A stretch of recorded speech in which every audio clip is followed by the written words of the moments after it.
My name is Iris Archer. I'm 33 years old. 2 weeks ago, my mother rang my doorbell for the first time in 9 years. She stood on my porch wearing a beige cardigan, carrying a small suitcase and a folded piece of paper.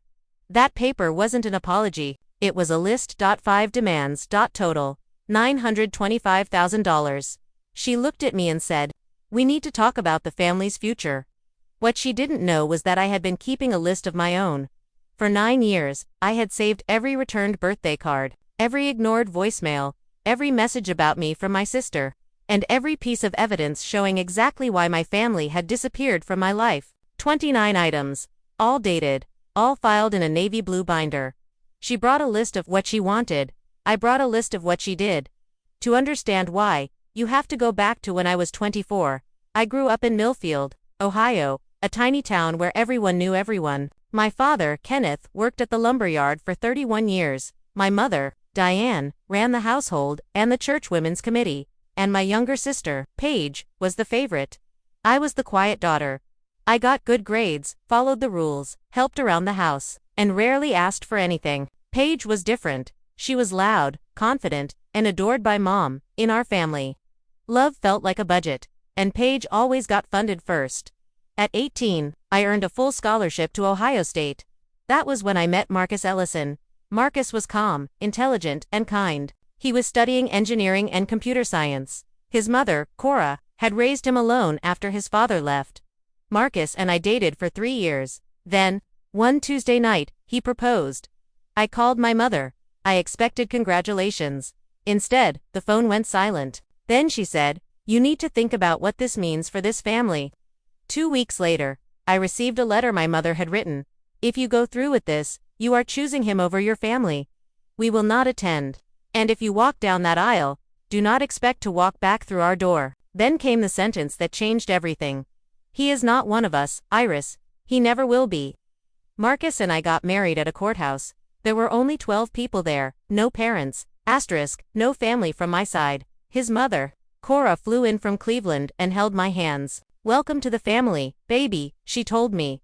1 week later, I mailed my parents a wedding photo. It came back, stamped, returned to sender. That was the beginning of my binder. Year 1, birthday cards came back. Christmas cards came back. My calls went unanswered. My father sent one text, "Your mother needs time." I waited, she never called. Then my sister posted a family photo online. Mom.Dad Page. Everyone smiling. I wasn't there. The caption said, "Sunday dinner with my people." I printed the screenshot. I started keeping records. Because I wanted revenge. Because someday, my children might ask why they didn't have grandparents on my side, and I wanted them to have the facts. Then Marcus and I built our own life. He left his job and started developing a compliance software company. I helped with the financial side. We worked from our garage to monitors. One cheap whiteboard, long nights. Eventually, the company launched. Then our twins were born, Liam and Sophie, 6 pounds each. When Marcus held them, he cried. He said, "They are going to know they are loved every single day." Cora became the grandmother my children knew. She flew from Cleveland regularly. She cooked. She helped at night. She crocheted blankets. She never missed a birthday. I sent my mother ultrasound photos, returned birth announcements, returned pictures of the twins. Returned. Then, Paige sent a message to someone we both knew. She chose this. Her children don't have real grandparents. I printed that to DOT. By year 4, the binder was getting thick. By year 5, our company was growing. We bought our first house. The twins started school. Life was finally peaceful. Then Paige got married. I learned about it through social media. My parents were there. Hundreds of guests. A huge celebration. I wasn't invited. I sent Paige a wedding gift anyway. It came back unopened. I filed it, another item. Then everything changed. Our company received $12 million in Series B. Funding. Our valuation reached $68 million. I left my analyst job and became the company's CFO. We kept building. The company grew. Then business magazines started writing about Marcus. His face appeared online. Our company appeared on lists of businesses to watch, and suddenly, someone from Millfield started viewing my LinkedIn profile. Then my old friend, Tess, called. She told me my mother had started asking about Marcus's company. After 7 years of silence, She suddenly wanted to know how successful we were. I sent my mother one final birthday card. Inside was a photo of Liam and Sophie. On the back I wrote, "They ask about you sometimes." The card came back. But this time, the envelope had been opened and resealed. Someone had looked at the photo. Someone had seen my children. And then sent it back. I knew my father had. Probably wanted to keep it. My mother wouldn't let him. Then came the moment that finally explained everything. My friend Tess accidentally got added to a family group chat. She sent me screenshots. My family wasn't talking about me. They were talking about my money. Paige wrote, "Make a list. Be specific about what we need." She is a numbers person. She will respond to numbers. Then my mother wrote, "She has more money than this entire town. She can afford to help her family." I sat in my car reading those messages. 9 years of silence. 9 years of returned cards. 9 years of ignoring my children, and now they had a financial plan. I showed Marcus. He read the messages carefully. Then he asked me one question. "What do you want to do?" I said, "I want to be ready." The company eventually went public. Marcus and I stood on the NASDAQ floor in New York. The stock opened at $18 by the end of the day. It reached $22. The company was worth around $440 million. Our shares were worth roughly $44 million on paper. That night, I had 5 missed calls from Ohio. One was from my father. His voicemail said, "Baby girl, I saw you on the news. I am proud of you. Your mother wants to talk." I listened 3 times. I had waited years to hear him say he was proud of me, but he hadn't called when I got married. He hadn't called when the twins were born. He hadn't called after the birthday cards. He called after the IPO.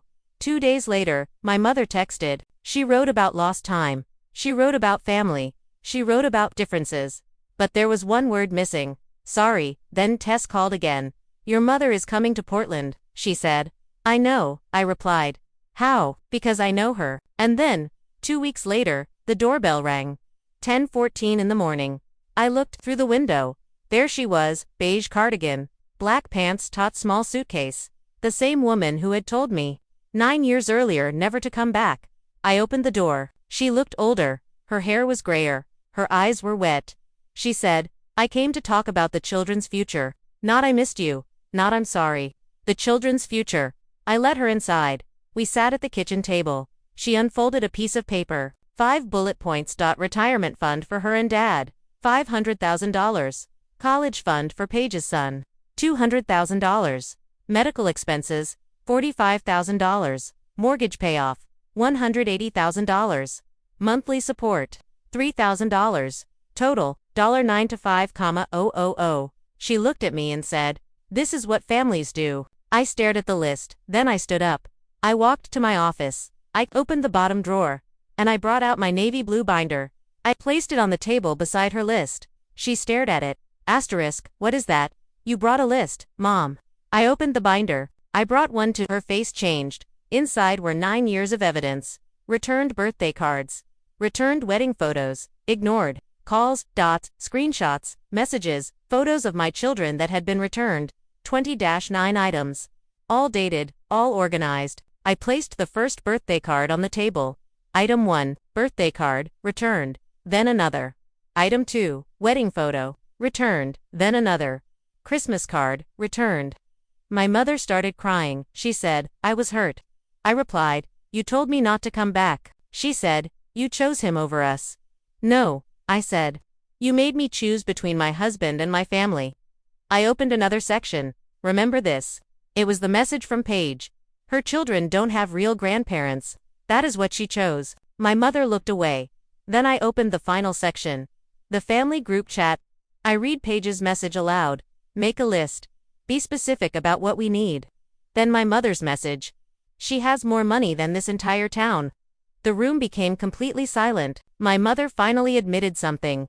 She said she had been afraid that if she accepted Marcus, she'd have to admit she had been wrong.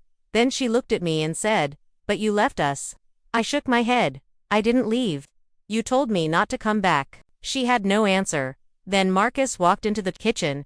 He saw my mother. He saw the binder.